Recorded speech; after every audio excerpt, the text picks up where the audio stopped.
bien. El día 21 de noviembre yo me chequeé ese papel. Revisen los papeles que ya está ilegal, comando. ¿Dónde está el coronel? Míralo aquí. Salud. Mira, mi amor, yo tengo mi papel. Yo te voy a esperar una cita que va a mandarme buscar el papel. Que va a mandarme buscar el papel. No te apures, y tú estás legal, te despachan allá.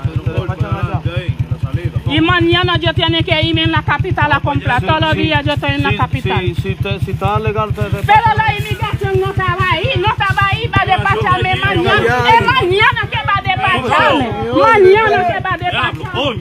Hoy. Mañana que va a despacharme. Yo voy a comprar mañana. Dame. Mira, el día 21 yo me chequeé. Mentira. ¿Cómo que mentira? Usted siempre está hablando hablador. Dame el papel. Súbete, te lo doy allá. Mira, si tú llevas, mira, yo llamo a la gente, vayan a buscarlo ahora mismo. sí, va, Si va, yo va. tengo... ¿Tú no vas a dejar esa costumbre? ¿Tú no vas a dejar? Dime si tú no vas a dejar esa costumbre. Dime si tú no vas a dejar. No me filmes a mí, yo lo conozco a ti. No me filmas, yo te dije. No me filmo. Ponte para allí.